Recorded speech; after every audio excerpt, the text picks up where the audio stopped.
প্রশ্নটিতে বলেছে একটি ঘনকের বাহুগুলির যোগফল ৪৮ সেমি হলে ঘনকটির পার্শ্বতলের ক্ষেত্রফল কত। তাহলে এখানে একটা ঘনকের ছবি নিয়েছি। এই ঘনকটি থেকে আমরা তার বাহুর সংখ্যা কতগুলো পাবো? ১২টি পাবো। তাহলে আমরা লিখতে পারি ঘনকের বাহুর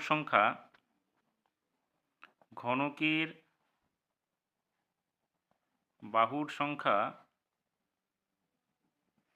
সমান চিহ্ন ১২টি।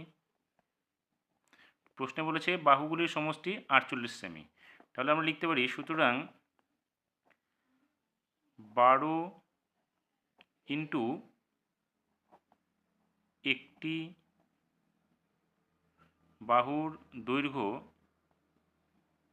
সমান চিহ্ন ৪৮,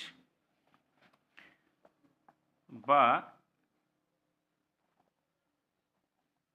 একটি বাহুর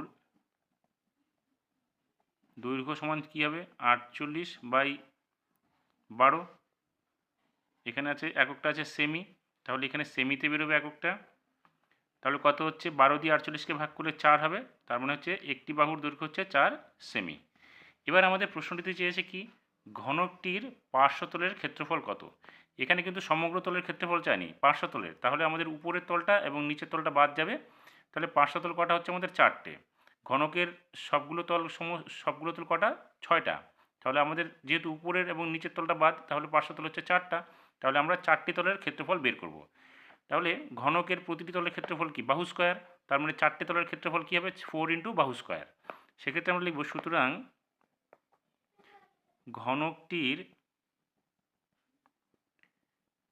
পার্শ্বতলের ক্ষেত্রফল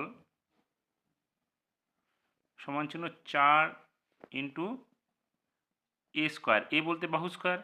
তার মানে এখানে 4 ইন্টু বাহু কত হচ্ছে আমাদের? 4-এর স্কোয়ার। এটা কী হবে? বর্গ একক, বর্গ সেমি হবে। তাহলে 4 ইন্টু এটা 4কে স্কোয়ার করলে কত হবে? 16 বর্গ সেমি। তার মানে 4 × 16 64 বর্গ সেমি। তার মানে আমরা কী পেলাম?